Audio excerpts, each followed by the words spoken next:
Hello there. Across North America, it's a tale really of two halves.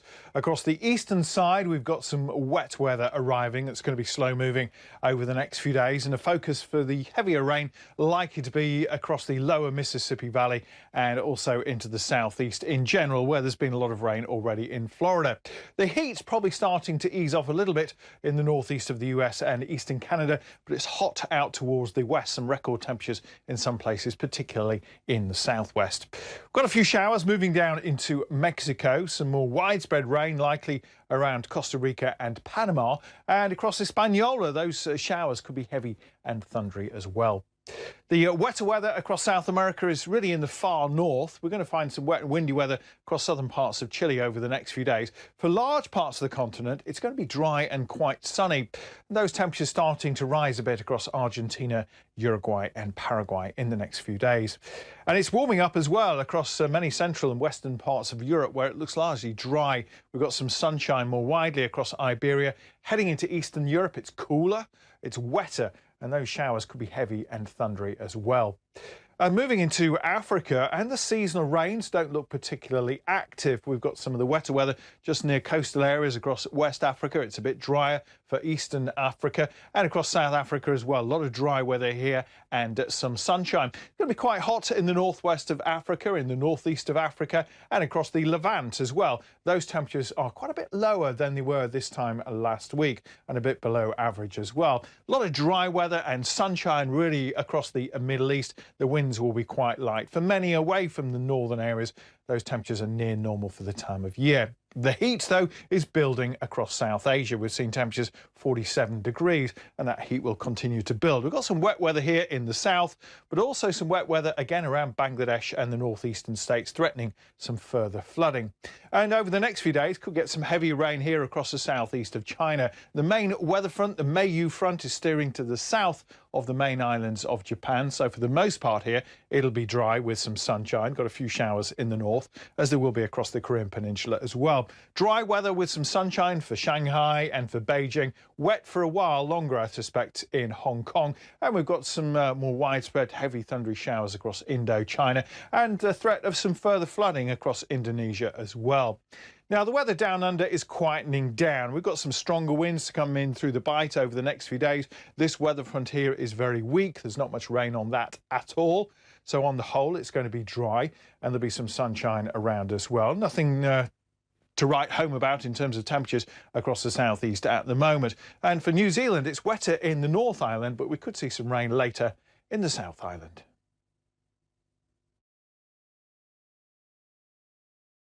As the coronavirus pandemic continues, BBC News has in-depth coverage. Nothing says returning normality in Beijing like a traffic jam. Brazilians are confused. Do they stay at home or get back to work? In phase one of Spain's easing, Madrid is still under tight restrictions. So is half the country. See the headlines as they happen with breaking news alerts in the app.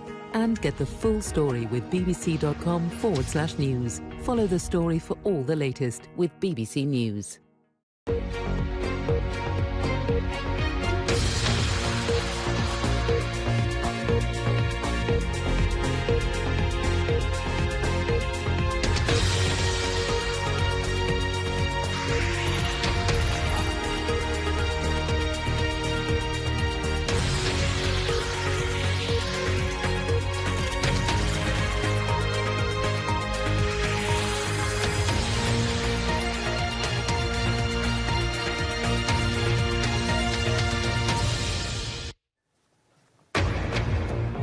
This is BBC News with the latest headlines for viewers in the UK and around the world. On the front line of a COVID-19 intensive care ward in London and the doctors who fear a second peak. We've a special report.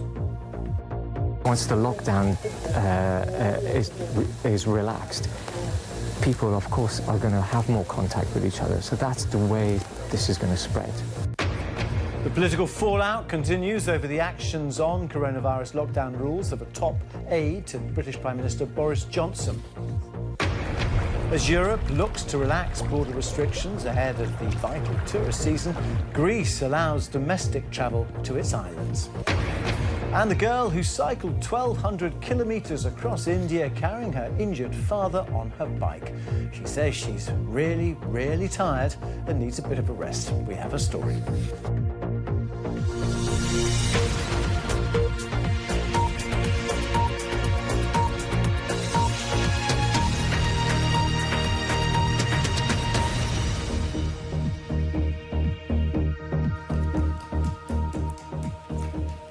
Hello. A political row here in the UK, which exploded over the weekend, linked to the coronavirus pandemic, continues to dominate the news agenda. It led today to the resignation of a junior government minister and calls from nearly 40 ruling Conservative MPs for the Prime Minister's top advisor, Dominic Cummings, to resign. Douglas Ross, the minister who quit, said the way Mr Cummings had interpreted the rules was different from the vast majority who had done as the government had asked. But Dominic Cummings was supported by the Cabinet Office Minister, Michael Gove. He said his account of his actions had been exhaustive, detailed and verifiable. In Europe, countries are taking more steps to ease lockdown restrictions, including opening up economies and relaxing their borders to encourage tourism. And the World Health Organization has warned that the Americas could be the new epicentre of the coronavirus pandemic. It's worried that outbreaks are accelerating in countries like Brazil, which currently has the most cases in the world after the United States. Well, British doctors at one of the hospitals hit hardest by coronavirus in the UK have spoken of their fears of a second peak as lockdown restrictions loosen. The BBC's been given unprecedented access to the Royal London Hospital. Hundreds of people have died there, with people from ethnic minority backgrounds particularly affected. The medical staff say a rise in cases is now inevitable as people have more and more contact with each other. Clive Myrie reports. It's in times of crisis we find out who we really are. I've felt broken on many occasions, and I think a lot of my colleagues have. When souls are laid bare. In this time of coronavirus, one hospital and one community reflect on these troubled times, coming up for air to reveal their souls to us.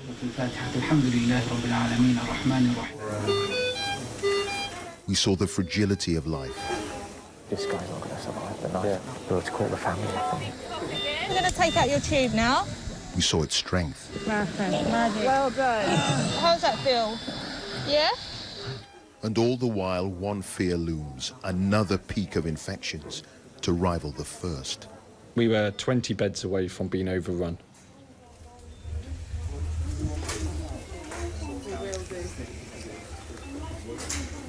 Don't be fooled by the gentle pace.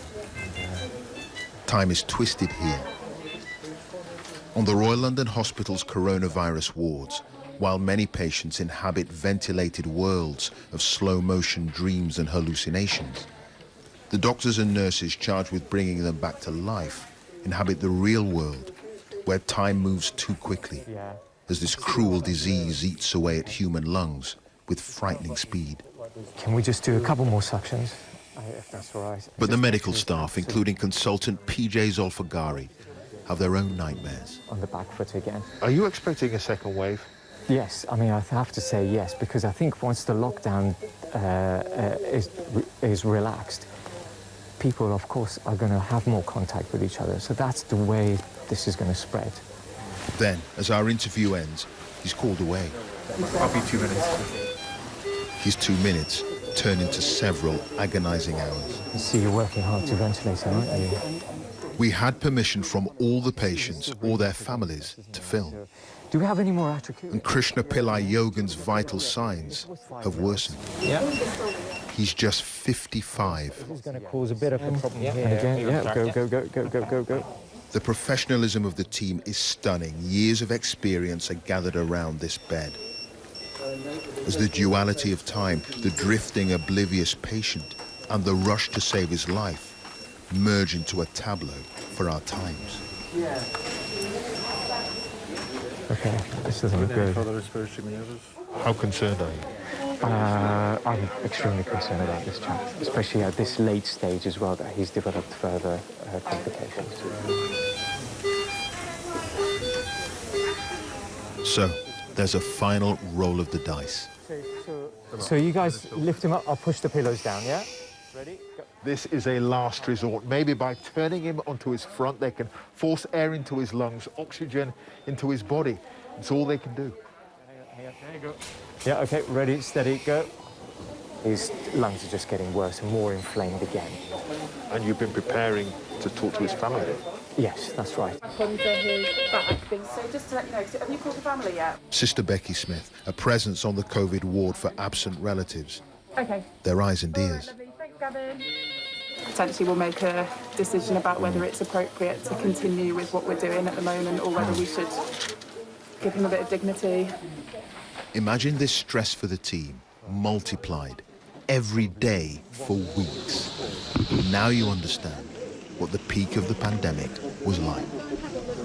You all right? Face is all marked. Well, you've just come off shift. Sister Carleen Kelly bore witness to those dark days. It consumes you. It's what you think about when you go to bed. It's what you wake up. You're preparing for your next shift. You're relieved that the previous shift is over. You're sad. It's huge. It's a huge emotional burden. It's a time of our lives that we'll never, ever forget. No, my phone's in my pocket. The peak almost broke minds, and according to consultant Nick Bunker, almost broke the Royal London. We were keeping people alive. That's what our goal of care was. Keep as many people alive as long as we can until we can get back to being able to deliver the quality of care that we always aspire to deliver. Sometimes it's hard to find light in the darkness. But you're about to witness what medicine can do. I'm going to take out your tube now. This is one of the defining moments in an intensive care unit. Give me a big cough, big cough. That's it. That's it. When a patient's ventilator tube is removed. It's a procedure full of expectation and dread. And we'll pull out the tube as we do that, okay? Will it work? Nice big cough again. He's grimacing as the tube inches up his throat. And finally leaves his chest. How does that feel? The heavy breathing of a man given a second chance. How does that feel? But there are other defeats. Sadly, that evening, Krishna Pillai Yogan died. Another soul lost.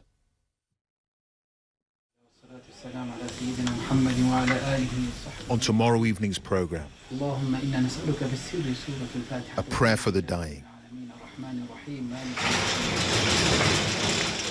and the morgue struggling to cope. At the height, we were dealing with around 25 bodies daily coming into the morgue because the cemeteries and other funeral services weren't able to cope. Clive Myrie, BBC News. You're watching BBC News. It's a controversy that is rocking the British government in the midst of the coronavirus crisis. Dominic Cummings, the British Prime Minister's top advisor, is facing more calls for his resignation following his decision to drive his family hundreds of kilometres during the lockdown. Dozens of Conservative MPs have now called for him to step down, and a government minister has resigned. Our political editor Laura Kunsberg has the latest. You telling the truth yesterday? Police to keep order this morning. Can we just move out of the way, guys? The Prime Minister's top advisor no longer protecting his boss. Instead, a very big problem. Social distancing. Only a faint plea this morning. Dominic Cummings' swagger long gone. What is it? But now a minister's jumped because Mr Cummings hasn't been pushed. This will be better. It's good. Douglas Ross happy to be on the campaign in Scotland in the autumn election. But if the number 10 advisor won't quit after breaking at the very least the spirit of the lockdown, well, Mr Ross won't stay. I have constituents who followed the guidance, and whether there were loopholes or areas that you could get around the guidance, they didn't, when the vast majority of people followed the guidance to the letter of the law, because the UK and Scottish governments were very clear at that time to stay at home to help our frontline NHS workers beat this virus. Now there are nearly 40 MPs, including former Tory ministers, even the boss of the party in Scotland, calling on him to quit. I think many people will have understood the dilemma that has been faced, but I think we are distracting attention now from the key issue, which is tackling the coronavirus. And that unease goes right to the top. A member of the cabinet told me if Dominic Cummings had any self-awareness, he would resign. Another said, for as long as he stays, the government will remain stuck in this groove, unable to concentrate on what really matters. And by defending his advisor so strongly, this has become a question of the Prime Minister's judgment too. One very worried, very senior figure in the party even suggested Boris Johnson's authority itself is slipping out from under the door. Yet Downing Street is adamant that Mr Cummings' trip to the northeast was covered by the exceptions to the lockdown rules. He travelled more than 200 miles to County Durham after his wife fell ill. And they've tried to justify even his 60-mile round trip to Barnard Castle, where he was spotted by eyewitness Robin Lees. But I just feel that it was right for the true message, well, what I saw to be in the public domain. I'd seen that. I didn't see that I should keep it to myself. Ministers know the public's concerned, even challenged by a vicar from Brighton on what the implications were. Will the government review all penalty fines imposed on families travelling for childcare purposes during lockdown?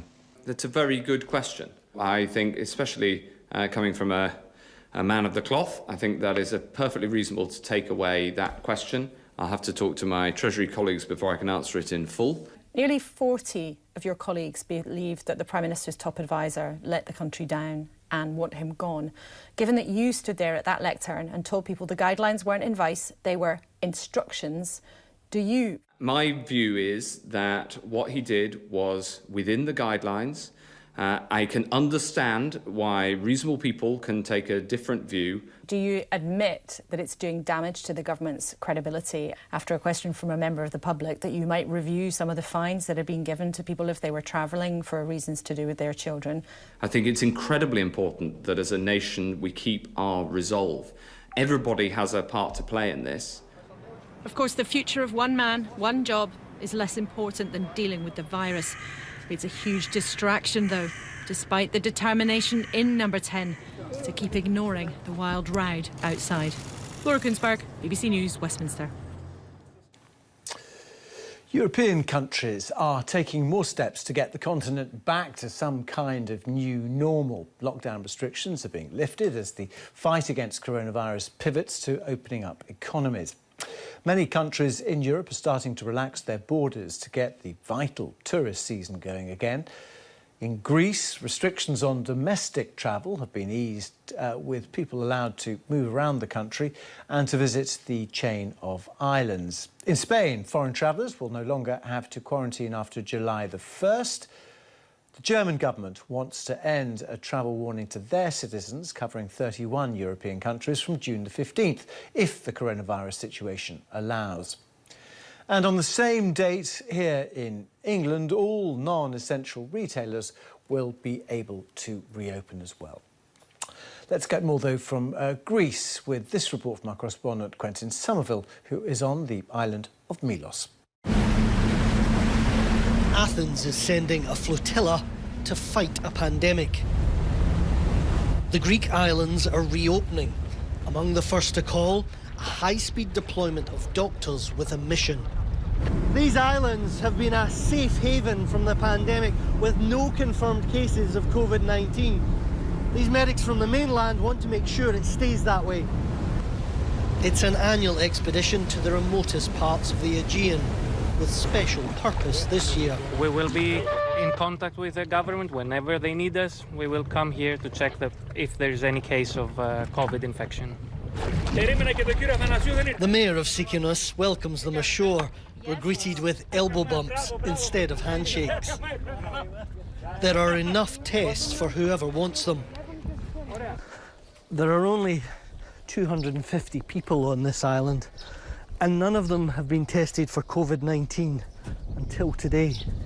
The village was built on a hilltop to safeguard it from pirates. They're hoping its isolation continues to offer protection. Greece has had only 172 deaths from COVID-19 and is leaving lockdown faster than expected. Bars and restaurants have reopened for guests. Hilary and David Brown live here. We spend so much time here, we love it here. So even if there wasn't a pandemic and we were told to go home, we still would have chosen to stay here. It's safer. There's no pandemic in the Cyclades. Only, I think, 2 in Syros and 1 in Mykonos, and that's it. Father Theodoros leads the way. These tests are essential as Greece prepares to welcome back foreign tourists in the coming months. Today is the first day that everything comes back to normal, including restaurants and all the borders and ships, so we are concerned about everything being as planned and the best possible way. Greece is emerging from the pandemic earlier than others, not unscathed, but in better shape than most. Isolation is a way of life here, but so too is tourism. The health of the islanders depends on both. Quentin Somerville, BBC News, the Southern Aegean. Stay with us here on BBC News. Still to come, China is trying to limit the consumption of wild animals by paying farmers to switch to growing fruit and vegetables. But will it work? We'll be speaking to an expert on China's animal welfare policies.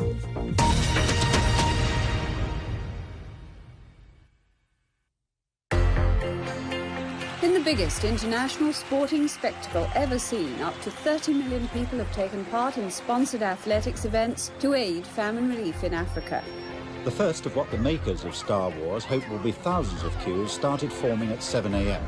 Taunting which led to scuffles, scuffles to fighting, fighting to full-scale riot, as the Liverpool fans broke out of their area and into the Juventus enclosure. The Belgian police had lost control.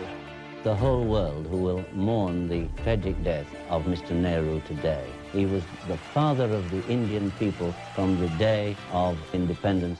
The Oprah Winfrey Show comes to an end after 25 years and more than 4,500 episodes. The chat show has made her one of the richest people on the planet. Geri Halliwell, otherwise known as Ginger Spice, has announced she's left the Spice Girls. Ah, I don't believe it. She's the one with the bounce, the go, girl power. Not Geri. Why?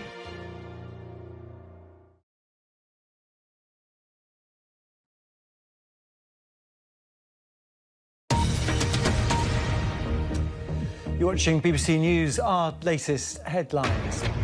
The political fallout continues over the actions on coronavirus lockdown rules of a top aide to British Prime Minister Boris Johnson. And as Europe looks to relax border restrictions ahead of vital tourist seasons, Greece allows domestic travel to its islands.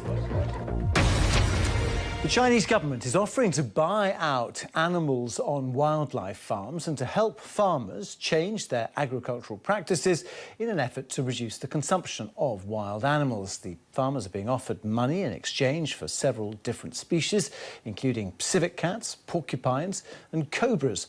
Will it work, though? Let's speak to Peter Lee, a China policy specialist with Humane Society International. Thank you for joining us on BBC News. It's a complicated business, isn't it? They're not all for consumption.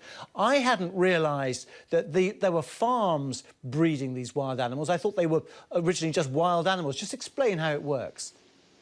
Yes, and I think that it will work because there is enormous political determination.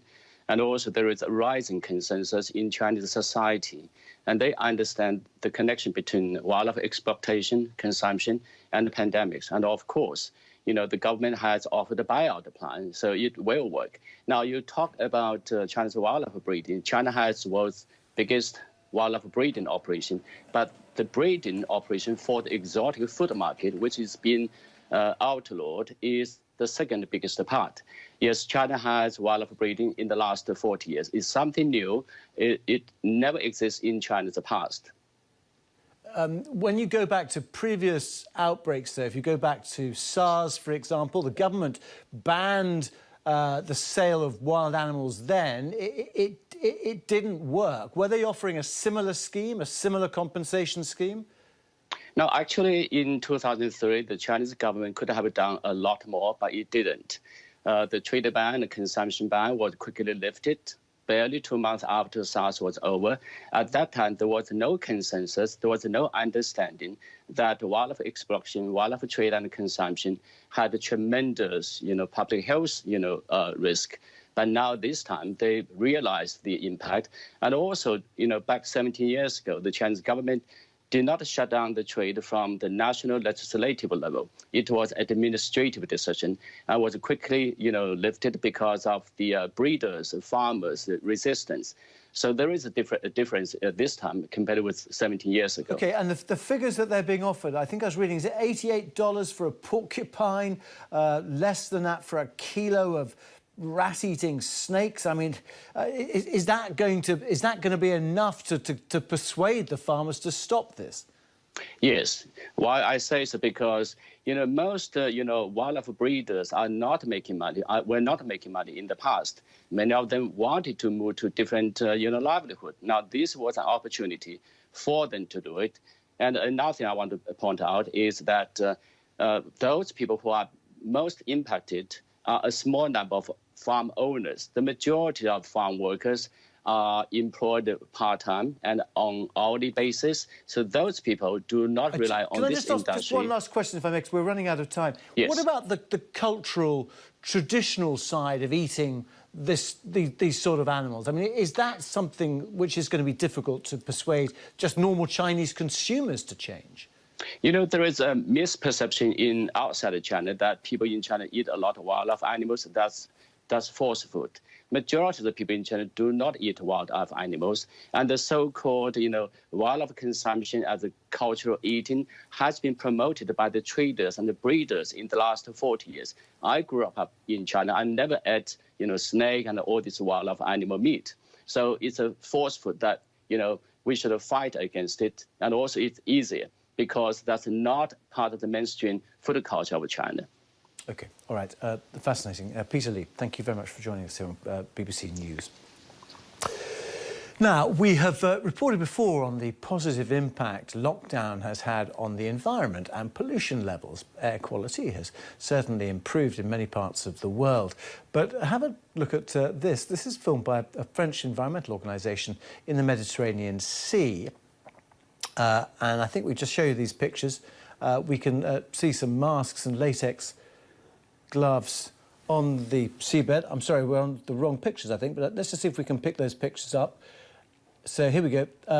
These pictures posted by the group's founder, showing that and warning, in fact, that it could be the start of a new type of pollution when you look at those gloves and other PPE equipment.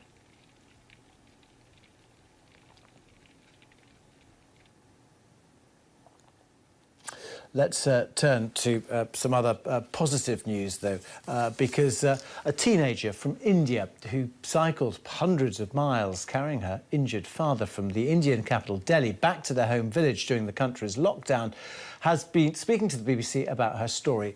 Let's hear her story now. This journey has changed their life. But they didn't set out on it by choice. Jyoti Paswan and her injured father were among tens of thousands of workers stuck in cities without money amidst India's lockdown. We weren't getting food and went hungry for 2 days. Then I convinced my father that we should set off on the bicycle, she told BBC Hindi while she was on the journey. It took 7 days from Delhi to their home in eastern India. Her story has grabbed attention around the world. In her village, she's become a celebrity. Girls like you should be born in every home in India, a local leader told her. She's been gifted 4 new bicycles. The government is building a toilet at her home. And a tap means her family's access to water is easier than ever before. Poverty forced her out of school. Now she's been enrolled again. I never thought this would happen. I'm very happy. I want to get educated, she says. As they adjust to a new life in the spotlight, so many are still to reach safely back home. Well, let's hope that money comes through. From me and the team, it's goodbye just for a couple of minutes. We're back, though, on the news channel for our viewers in the UK with another paper review.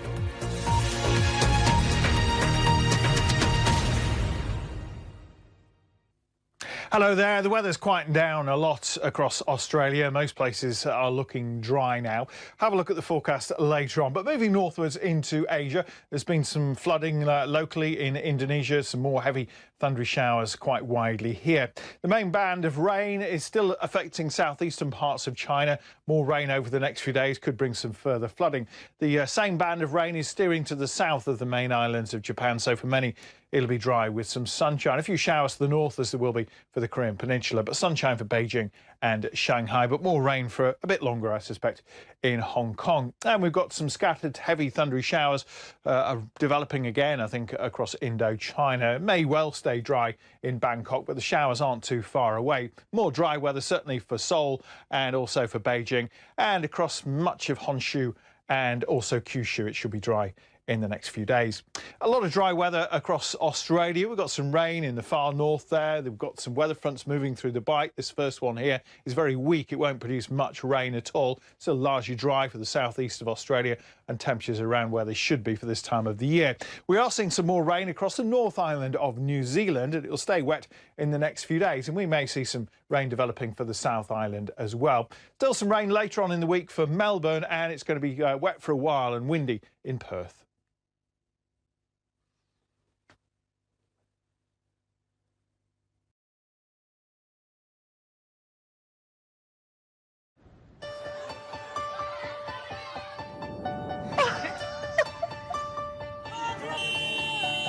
رجعنا نخاف تشتل احنا وجهان. Antes éramos ricos y no lo sabíamos. Teníamos de todo, ahora no. Может, я бы ни за что это не пережила, лучше жила с руками и не имела эту известность, но... I think it's different than other protests before. The thing that I didn't want to believe is that the value of a woman will always be less than that of a man. Our World is a unique series of films on the BBC, offering personal insights into global events. I don't think I can do this. I think this is just too dangerous. Our World, stories that speak for themselves. Here in Turkey, it's the first phase of what's been called a normalisation plan. Shopping malls can reopen, but temperatures will be taken on the way in. No politician here wants to squander that initial success by returning to normal life, by lifting all those restrictions too quickly. The coronavirus is becoming a defining, and some would say deeply unsettling, moment in the relationship between the world's two economic superpowers. It is far from normal. Monitoring, surveillance of some kind are likely to be a key part of the route out of lockdown. We break stories from more places than any other international news broadcaster. We are the leaders in global breaking news. Just what will it be like when we all emerge from lockdown? How will it affect the way we work, travel and socialise? We'll be here to help you navigate every aspect of this new reality. Join me, Lucy Hawkins, for Life After Lockdown, here on BBC World News.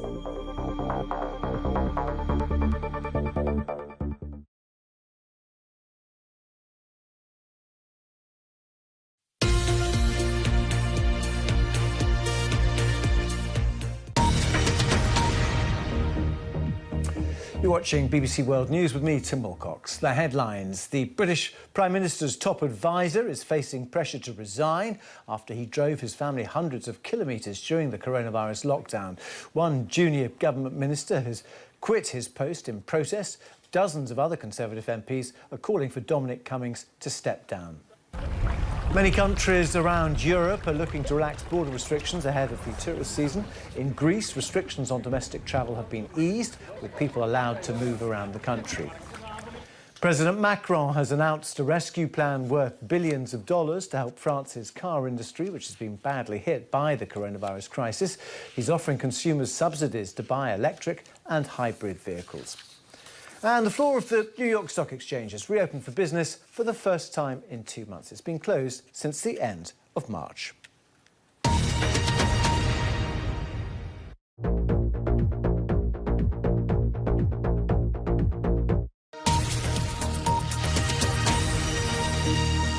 Live from Singapore, essential business news as it breaks and a look at the economic news that will shape the day. This is BBC World News and Asia Business Report.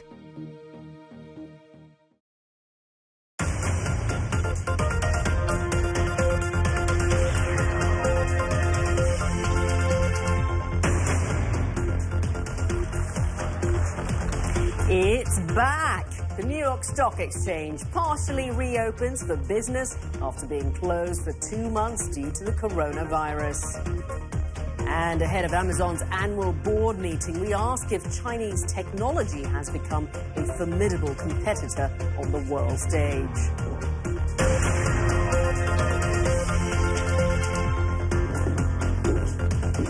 Hello and welcome to this Wednesday edition of Asia Business Report. I'm Sharon Jeet Leo. Well, traders have wrapped up their first day back on the trading floor of the New York Stock Exchange, where markets ended on a high. They were, of course, working from home for 2 months, trading electronically after the exchange closed due to the coronavirus. Now, while it's a sign of survival in the financial heart of New York City with new social distancing, it looks and feels very different. Well, the BBC's Aaron Hesselhurst spoke to NYSE President Stacey Cunningham. I have had no pressure from any government official throughout this period of time. I will say that the government at the city, state, and federal level has been very constructive and supportive throughout this process. They were very supportive in the early days in March in our plans to continue to operate as we were learning new information, very supportive during the shutdown and very supportive during the reopen. Okay, we know the US Senate, it's passed that bill that could force some Chinese companies to, well, basically stop selling shares, on American stock exchanges. How much, if that goes ahead, how much of a blow is that to your company? You know, I think what we want to make sure is that one of the things that makes the U.S. capital markets so strong is the way they balance investor protections with investor choice. We do it better than anybody else in the world. Any legislation that we should consider should balance those two things as well. Certainly, transparency is critical, so we have a culture over here very strongly of making sure that investors have transparent information. Any measures to enforce that are very, highly supported by us. And that was the NYSE president speaking to my colleague Aaron Hesselhurst. Now, later today, big names in corporate America, Facebook, Amazon, ExxonMobil, Twitter, well, they will all be holding their annual shareholders meetings. And this time, it'll be done virtually. Now, while it's been the general workaround for meetings during a pandemic, cybersecurity analysts say this could expose their networks to risks, such as hackers intercepting the signal and transmitting their message over the top of the AGM. Also, bad actors, such as bots, could interfere with shareholders' votes to make a certain outcome occur. Well, for more on the potential dangers, I'm joined by Josh Kennedy-White of Cybertech Consultancy Division X. Good to see you, Josh. Now, first off, assuming that security is one of the biggest considerations, what are the questions that companies are going to have to ask themselves before they host their AGMs virtually? Yeah, well, I guess they have to ask themselves, is the platform secure? Is it accessible? Is it easy to use? Can shareholders get online to use it? Traditional video conferencing apps for AGMs were pretty clunky. They felt more like a broadcast and less like a multicast. They were pretty much one way, and when you posted questions, you weren't sure whether they were getting lost in cyberspace. But I think the virtual AGMs have a couple of interesting features. Sure, they're more accessible, but one of the big differences is the host really does control the agenda. And that has the potential to be a little less democratic for shareholders because the host can choose who is attending the meeting, which questions can be curated. But I think for the companies, there are a range of different risks. Now, clearly, one of them is things like Zoom bombing, uninvited participants coming in and controlling the agenda.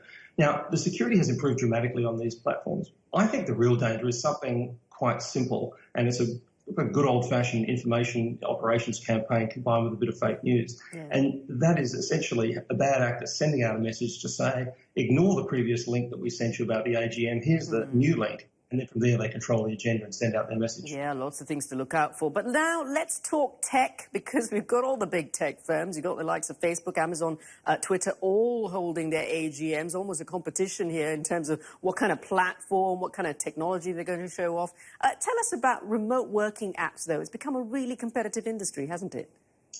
Look, it sure has. If you go down to before the lockdown, Zoom, for example, was downloaded about 56,000 times a day. On March 23rd, the day the lockdown began, it was downloaded over 2 million times. Google Meet's been downloaded about 2 million times a day. So this area has just exploded. And what's interesting is they're all competing both for market share and for what they call feature parity. So if Zoom has virtual backgrounds, Google Meets will adopt that pretty soon. But if you look at what's happening in China, there's really some amazing innovation. The platforms like DingTalk offer real-time translation, I think in about 10 or 11 different languages. So what we're going to see is the product roadmap for a lot of these companies is they're going to compress what they were going to do in 3 years, probably down to 3 months, in order to capture more market share and then probably cannibalize it from each other. And I think this is pretty good news for users, because there's a range of features that are still yet to come. Things like noise cancelling and undoubtedly a range of new vanity features to make us look a little bit better online, probably. Okay, they're great things to look out for, but lots of concerns as well. Thank you so much for your insight there, Josh Kennedy-White. Well, as I mentioned, one of the AGMs that will be closely watched is Amazon's annual board meeting, which is scheduled to take place later today. The US e-commerce giant has seen its profits soar as customers are doing more of their shopping online because of the lockdown. But globally, its Chinese rival, Alibaba, is giving it stiff competition. And the BBC's Monica Miller now joins me for more on that. I hope there you are, Monica. Tell us more. Yeah, well, Alibaba and Amazon have been thriving in this environment, serving a lifeline, essentially, to customers who are at home under stay-at-work under regulations. So let's start with Alibaba. This has gone from an online bookstore to now it has completely changed the way we do supply chains and has warehouses around the world. They saw their figures of sales go up 26% in the first quarter compared to last year. It has surpassed Microsoft as the most valuable company in the world. Now, they also said that they are going to spend $4 billion during these challenging times to make sure that the company keeps up and running. Now, when we turn to Alibaba, the Chinese e-commerce giant, started by a school teacher, also saw some eye-watering results recently. It was up 35% in its revenue compared to last year. But unlike Amazon, Alibaba doesn't own its own inventory. It created a marketplace, essentially, where customers and buyers and sellers can connect these two. You can find everything from its range of services under the umbrella from Taobao, Alibaba Cloud, and Ant Financial. Now, a lot of people say that Alibaba may not be worth as much as Amazon right now, but it has potential to grow, especially since Amazon pulled out of the Chinese market last year. But just to give you an idea, Alibaba isn't even the largest e-commerce giant in China. It's a company that many people have never even heard of in the West called JD.com. As of last count, it has about 250,000 users. Okay, some fascinating stuff. We'll be watching out for all of that. Monica Miller there in our newsroom. Well, in other news, British supercar maker and Formula One team McLaren plans to cut more than a quarter of its workforce after the coronavirus crisis hit sales and advertising revenue. The firm employs about 4,000 people and 1,200 will be made redundant. Most of the job losses will take place in the UK. Formula One racing has been suspended and orders for McLaren supercars have fallen because of the pandemic. Now, workers in India are set to face longer days and lower pay after 6 states suspended labour laws designed to protect employees. State officials say the changes are necessary to help industry recover from the coronavirus lockdown. But activists within India and globally say the changes will erode working conditions. From Mumbai, here's my colleague Nikhil Inanda. Amid a nationwide lockdown, protests across India, union workers rallying against proposed suspensions of labour rights by several of India's federal states. You've hidden behind the excuse of a pandemic to destroy rights that took 150 years to achieve. The changes proposed are sweeping in nature. with one state, for example, scrapping laws that require companies to provide employees with basic amenities such as lights, ventilation and restrooms, weakening workers' rights to form unions or raise industrial disputes, and allowing employers to increase working hours. Many in India Inc. have welcomed the changes. Most of the laws prevailing in the country are archaic in nature, so they are certainly needed to be changed. It's a significant move. But business tycoons like Rajiv Bajaj, who heads one of India's biggest vehicle makers, warns world-class businesses cannot be built with third-class policies. India has some of the strictest labour laws in the region, and for years businesses have asked for reform, saying they're too restrictive and hurt the country's competitiveness. The new changes are meant to help businesses who have been hurt by this lockdown and attract foreign investment into the country once this crisis is over. But critics point out that if passed, workers will have little protection left and say new investment won't come in. The lawmakers in this country are laboring under the false impression that lower labor standards will attract higher investments. The global capital has become far more conscious of labor rights and human rights in a larger sense. For India's blue-collar workers, millions of whom have been forced to head home during the country's migrant crisis, these changes could come as a double blow. Nikhil Anandar, BBC News, Mumbai. And that's it from us. Thanks for watching.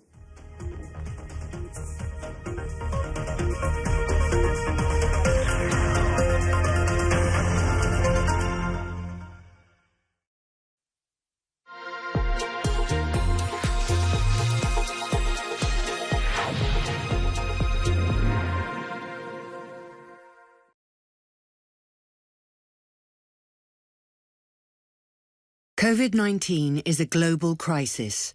Governments and scientists worldwide are working together to find medicines and vaccines. But false information on treatments is spreading, and it's putting people in danger. For accurate information, turn to your country's public health authority or the World Health Organization. Double-check everything you hear against these trusted sources. Stop the spread.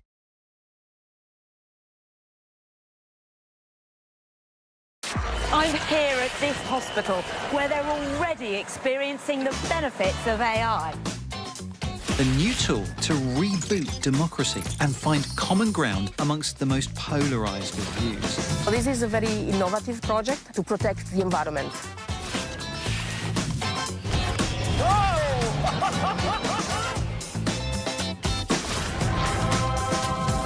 The Take on Tech. Click on BBC World News. Iran literally means a place of civilization. They even had a word for the lands beyond their country, and it was Turan. It meant a place of chaos, a place of darkness. So this is the actual house that Naipaul was born in 1932. It has a kind of colonial quality, which I think Naipaul was always writing about and lamenting. Dickens was the first person to write stories that appealed to the masses. He was a literary figure, but his audience was of every status in society. Who am I with? Faith Ringgold. And who's she, you might well ask? Not many people have heard of her. She's only one of America's most important artists. I think of fashion as a very important part of culture. It empowers you, makes you feel good about yourself, and it says a lot about society, it says a lot about empowerment, it says a lot about inequality, all those things. Inspiring arts and culture on BBC World News.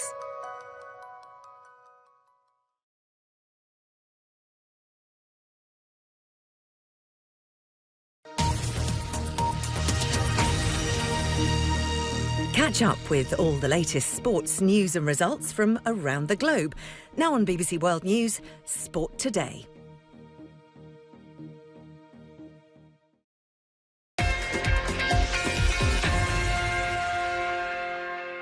Hello, I'm Catherine Downs with the latest from the BBC Sports Centre. World number one, Rory McIlroy, says he believes this year's Ryder Cup, due to take place in September in Wisconsin, will be postponed until next year. Competitive golf across the world has been suspended since March because of coronavirus, with the PGA Tour set to resume next month behind closed doors. But McIlroy doesn't think a Ryder Cup without spectators would be a viable option. the majority of the players would like to see it pushed back to 2021 so that they can play in front of, the atmosphere that they want to play. And they want to play in front of crowds. That's what makes the Ryder Cup so special. And if the players aren't on board with it, at the end of the day, the players are the ones that make the Ryder Cup. And if they don't want to play, then there isn't a Ryder Cup. So I see it being pushed back to 21. And honestly, I think that would be the right call. Well, earlier I spoke to our golf correspondent Ian Carter, who told me there's very little, if any, support for a Ryder Cup without spectators. I think that they're pretty much unanimous that they'd much rather play the Ryder Cup with crowds supporting them, even if they are hostile American crowds and they're European players. McIlroy has said it. We have also seen the likes of Jon Rahm and Brooks Koepka weigh in on this issue. That's the top 3 players in the world, and they are very, very influential voices that the PGA of America and the European Tour are sure to listen to. The other side of the argument, though, is the logistics, the economic side of it, the financial impact of not satisfying television contracts this year, which would weigh very, very heavily on the organisers' minds.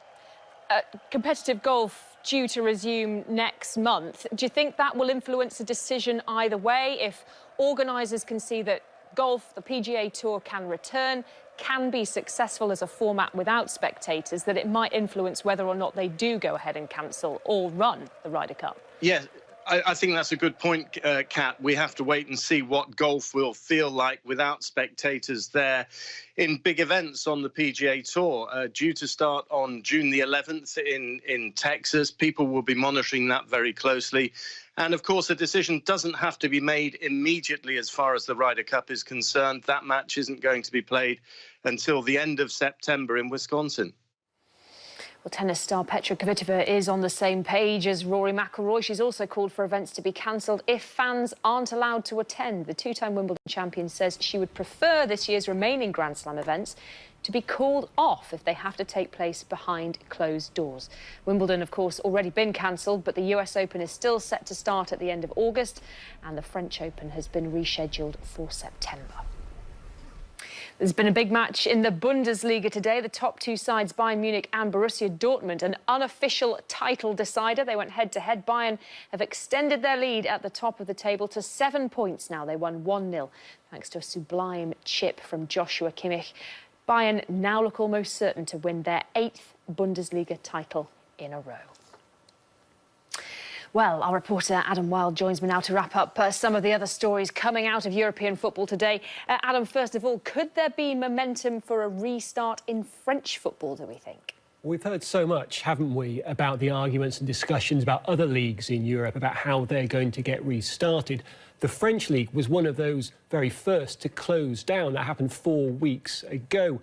Now, the argument that's come out in the last 24 hours or so comes from the Lyon president, Jean-Michel Aulas. He's written to the French Prime Minister, no less, urging a rethink on that decision to close down the French season.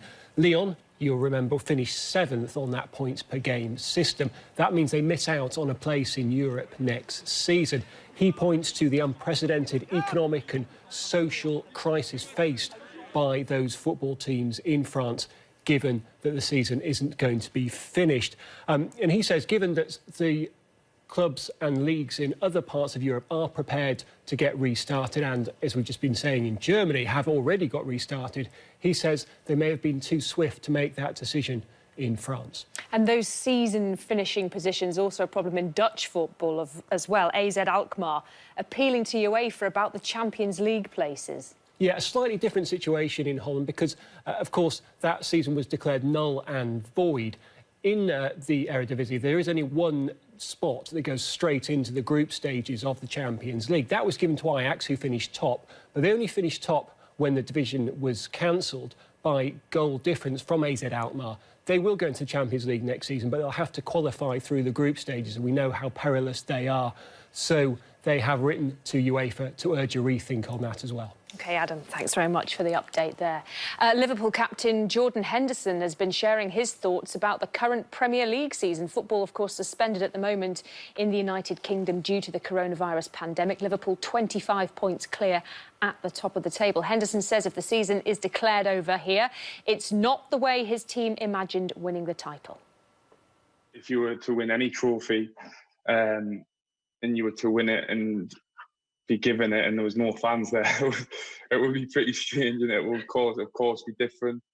But as a player, I suppose the ultimate dream is to win trophies, win Premier Leagues. I think it'll still mean an awful lot if we can manage to get over the line and do that.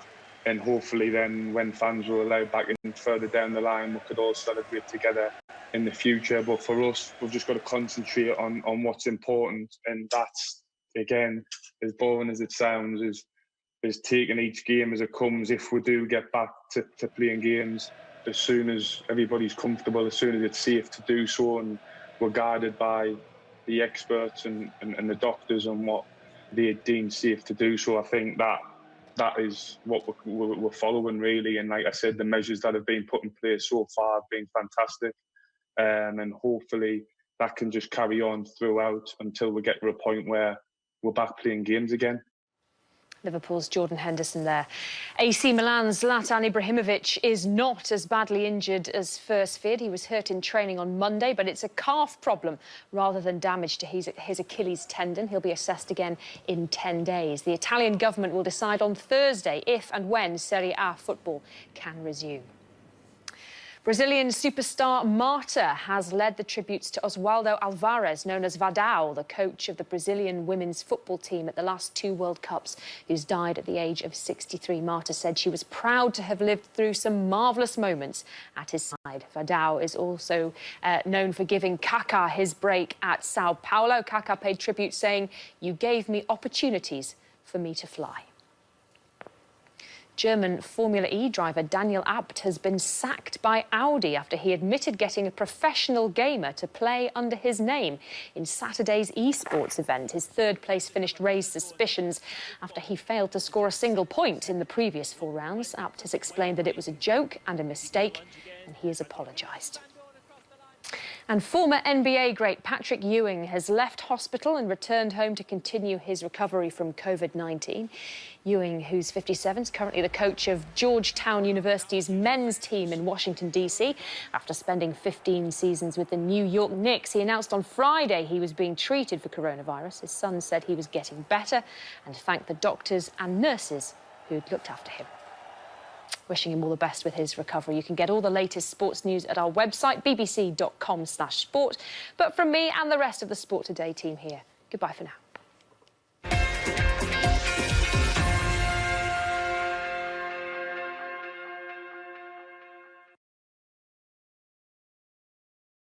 There's only so much tech we can fit into one weekly episode of Click. That's why we've got all sorts of treats and wonders online too. From the latest breaking headlines, extra features and kit testing, it's all available 24/7 at BBC.